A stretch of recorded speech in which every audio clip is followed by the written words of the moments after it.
నమస్తే, welcome to Swaraj news. నేను తరంగిణి. ముందుగా బులెటిన్లో హెడ్లైన్స్ చూద్దాం.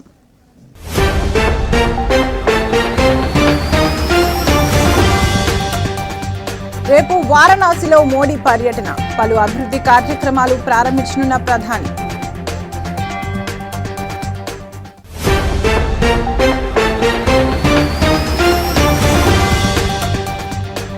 ₹17,000 కోట్ల విలువైన రుణాల మోసం కేసు.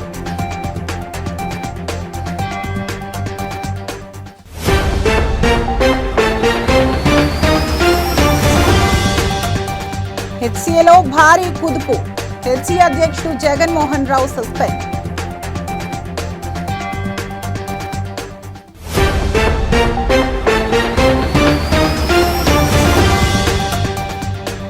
ఏపీ సంచలనంగా మారిన లిక్కర్ స్కామ్ కేసు. నేడు విజయవాడ ఏసీబీ కోర్టుకు ఎంపీ మిథున్ రెడ్డి.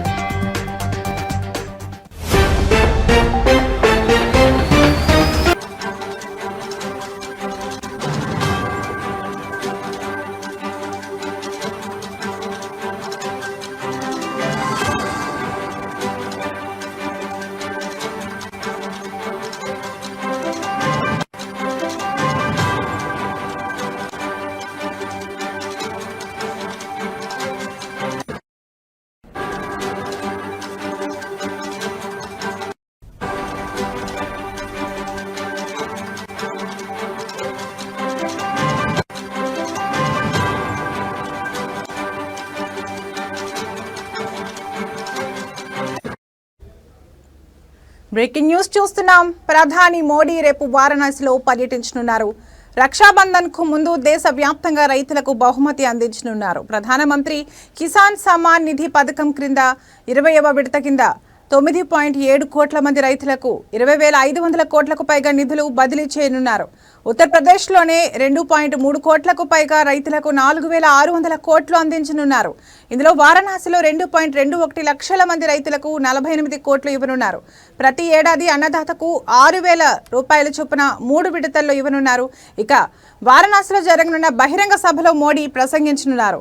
2,183.45 కోట్ల రూపాయల విలువైన 52 అభివృద్ధి ప్రాజెక్టులకు ప్రారంభోత్సవాలు, శంకుస్థాపనలు చేయనున్నారు. ప్రధాని మోడీ ఉదయం 10:30 లాల్ బహదూర్ శాస్త్రి అంతర్జాతీయ విమానాశ్రయానికి చేరుకోనున్నారు. ముఖ్యమంత్రి యోగి ఆదిత్యనాథ్, ఇతర ప్రజాప్రతినిధులు, అధికారులు స్వాగతం పలకనున్నారు.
బ్రేకింగ్ న్యూస్ చూస్తున్నాం.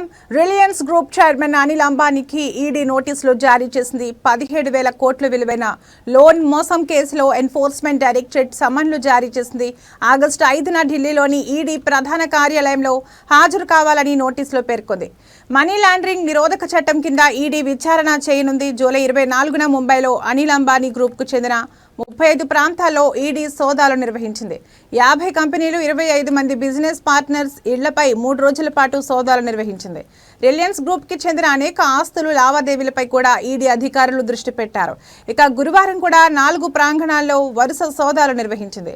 భువనేశ్వర్లో 3, కోల్కతాలో ఒక్కచోట సోదాలు చేశారు.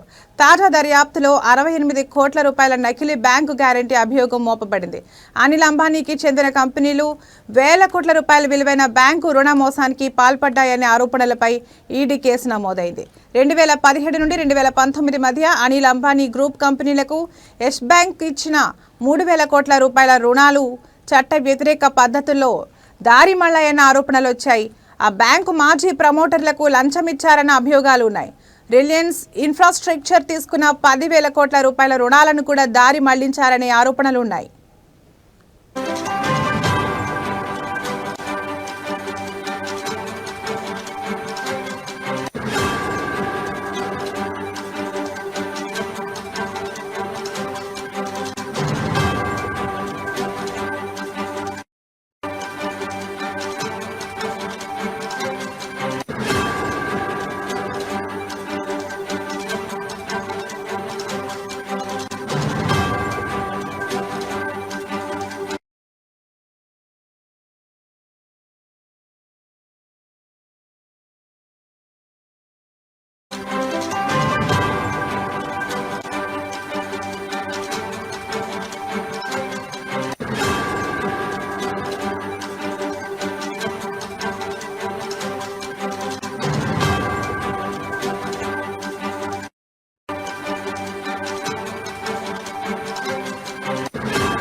బ్రేకింగ్ న్యూస్ చూస్తున్నాం.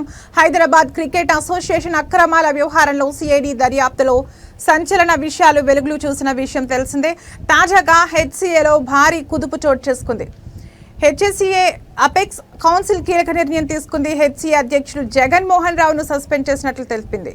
కార్యదర్శి దేవరాజ్ ఖజాంచి శ్రీనివాసరావు పదవి నుంచి తొలగించినట్లు పేర్కొంది. 28 జూలై 2025న జరిగిన అత్యవసర సమావేశంలో ఏకగ్రీవంగా నిర్ణయం తీసుకున్నట్లు వివరించింది.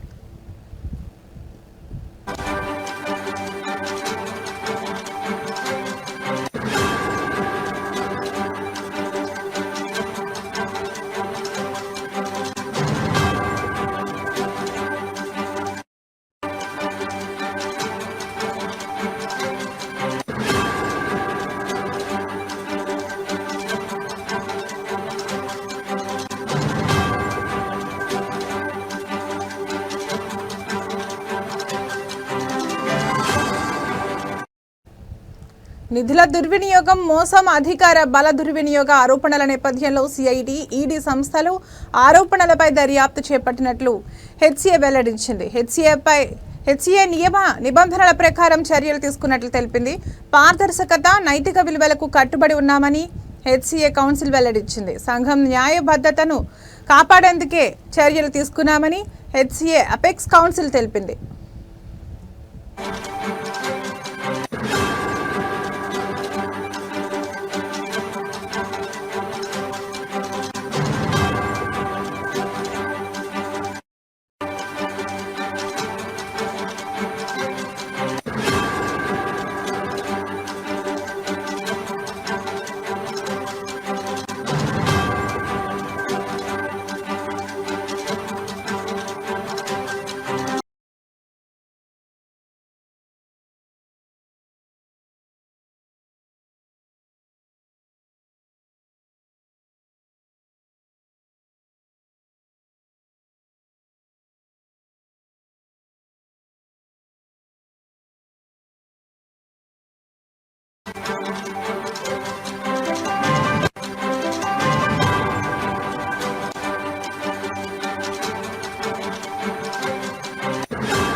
బులెటిన్లో మరో బ్రేకింగ్ న్యూస్ చూస్తున్నాం. ఆంధ్రప్రదేశ్లో సంచలనంగా మారిన ఏపీ లిక్కర్ స్కామ్ కేసులో రోజుకో కీలక పరిణామాలు చోటు చేసుకుంటున్నాయి.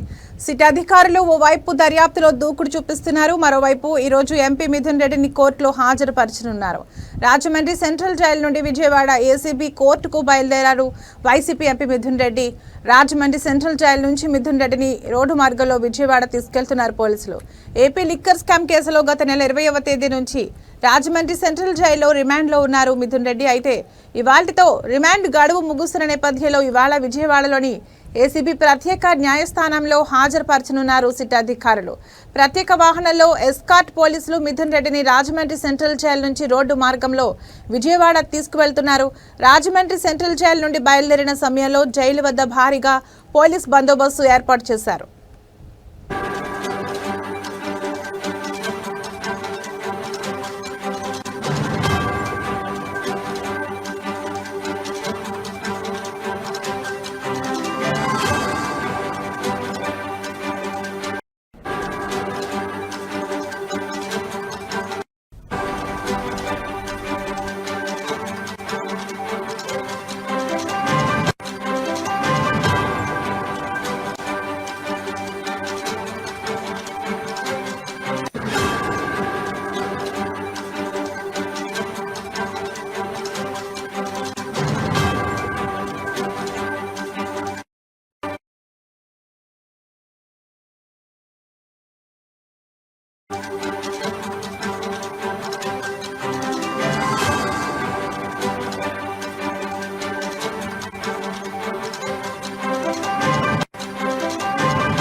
బ్రేకింగ్ న్యూస్ చూస్తున్నాం. రాష్ట్ర వ్యాప్తంగా సంచలనం సృష్టించిన సృష్టి ఫెర్టిలిటీ సెంటర్ కేసులో కీలక పరిణామం చోటు చేసుకుంది. ఇవాళ డాక్టర్ నమ్రతను పోలీసులు కస్టడీకి తీసుకొనున్నారు. ఇవాళ నుంచి 5 రోజుల పాటు నమ్రతను గోపాలపురం పోలీసులు విచారించనున్నారు. ప్రస్తుతం నమ్రత హైదరాబాద్లోని చంచల్గూడ జైల్లో ఖైదీగా ఉన్నారు. ఆమెను జైలు నుంచి కస్టడీకి తీసుకొనున్నారు పోలీసులు. నమ్రతపై హ్యూమన్ ట్రాఫికింగ్తో పాటు పలు కేసులు నమోదు చేసినట్లు తెలిపారు. పిల్లలు లేని దంపతులను టార్గెట్గా చేసుకుని భారీ మొత్తంలో డబ్బులు వసూలు చేసినట్లు గుర్తించారు. సృష్టి ఫెర్టిలిటీ సెంటర్లో సరోగసి మాటున శిశువుల విక్రయాలు జరిపినట్లు నిర్ధారణ కావడంతో డాక్టర్ నమ్రతను పోలీసులు అరెస్ట్ చేశారు.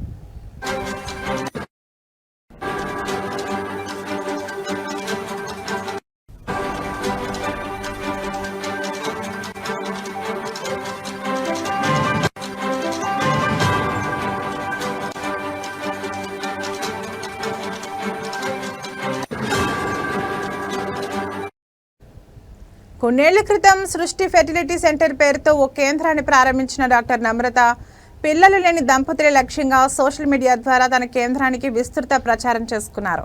యూట్యూబ్, ఇన్స్టాగ్రామ్, ట్విట్టర్, ఫేస్బుక్ ద్వారా రకరకాల వీడియోలు, పోస్టులు చేసేవారు. టెస్ట్ ట్యూబ్ బేబీ, సరోగసి విధానాల ద్వారా తల్లిదండ్రులు కావాలనే కోరికను తన ఆసుపత్రిలో నెరవేర్చుకోవచ్చని ప్రచారం చేసేవారు.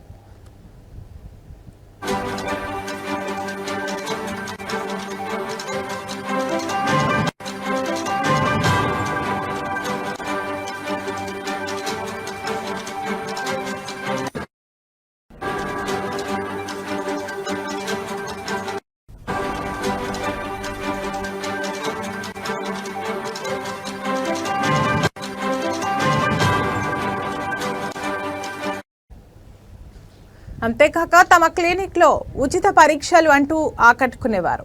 డిజిటల్ ప్రచారంతో సృష్టి ఫెర్టిలిటీ సెంటర్ పేరు మారుమోగేలా చేసి పిల్లలు లేని దంపతులు క్యూ కట్టేలా చేసుకున్నారు. అనంతరం దంపతుల బలహీనతను ఆసరాగా చేసుకుని అక్రమ మార్గంలో చిన్నారులను కొనుగోలు చేసి వారికి అప్పగించినట్లు తెలుస్తోంది. కాగా నమ్రత కస్టడీ విచారణలో కీలక విషయాలు వెల్లడయ్యే అవకాశం ఉంది.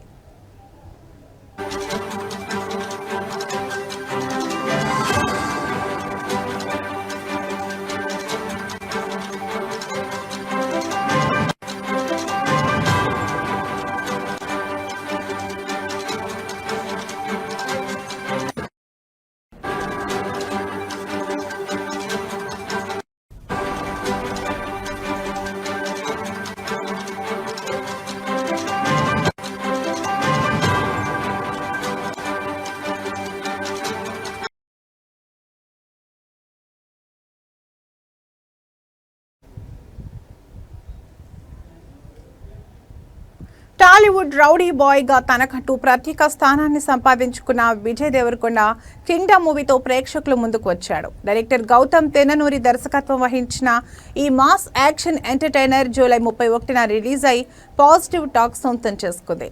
ఫస్ట్ టైం 2 విభిన్న పాత్రల్లో కనిపించిన విజయ్ ఫ్యాన్స్ లో జోష్ నింపాడు. దీంతో బాక్సాఫీస్ వద్ద కింగ్డమ్ కలెక్షన్ల జోరు కొనసాగుతోంది.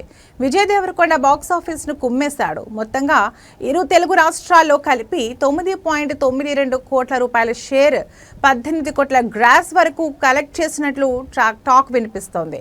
యుఎస్ లో ఇప్పటికే $1.1 మిలియన్ కంటే ఎక్కువగానే గ్రాస్ వచ్చింది. అంటే 8 కోట్లకు పైగా ఓవర్సీస్ లో వచ్చాయి. ఈ సినిమా హిట్ అనిపించుకోవాలంటే 53.50 కోట్ల షేర్ రాబట్టాలి. పాజిటివ్ టాక్ సొంతం చేసుకున్న ఈ మూవీ వీకెండ్ రోజుల్లో వచ్చే కలెక్షన్స్ తో రీచ్ అవుతుందా లేదా అనేది తెలియాల్సి ఉంది.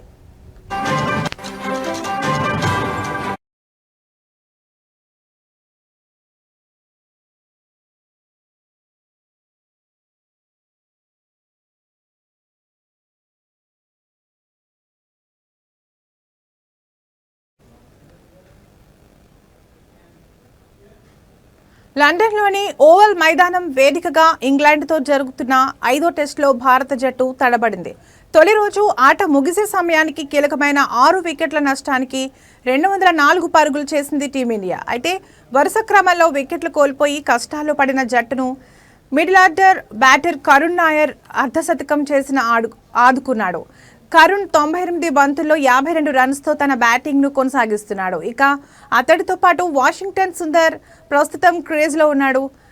కాగా టీమిండియా బ్యాటర్లలో opener Yashasvi Jaiswal, KL Rahul, Ravindra Jadeja, captain Gill తీవ్రంగా నిరాశపరచగా సాయి సుదర్శన్ పర్వాలేదనిపించాడు. అయితే ఇంగ్లాండ్ బౌలర్లలో జోష్ టంగ్, అట్కిన్సన్ తలా 2 వికెట్లు తీసుకోగా క్రిస్ ఓక్స్ ఓ వికెట్ పడగొట్టాడు. అయితే టీమిండియా బ్యాటింగ్లో విఫలం కావడానికి ప్రధాన కారణం మాత్రం ఓవెన్లో కురిసిన వర్షమే అని చెప్పాలి. ఎందుకంటే వరుస విరామాల్లో వాన పడడంతో స్టేడియం పచ్చిగా ఉండటం వల్ల ఇంగ్లాండ్ బౌలర్లకు అనుకూలంగా మారింది. దీంతో వరుస సెషన్స్లో టీమిండియాపై ఒత్తిడి పెంచి వికెట్లు సాధించగలిగారు. మరోవైపు శుభ్మన్ గిల్ వరుసగా 5వ టెస్టులోనూ టాస్ ఓడిపోవడం జట్టు వ్యూహాలపై తీవ్ర ప్రభావం చూపింది.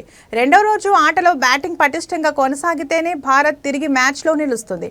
లేకపోతే ఈ సిరీస్ను టీమిండియా కోల్పోయే అవకాశం ఉంది.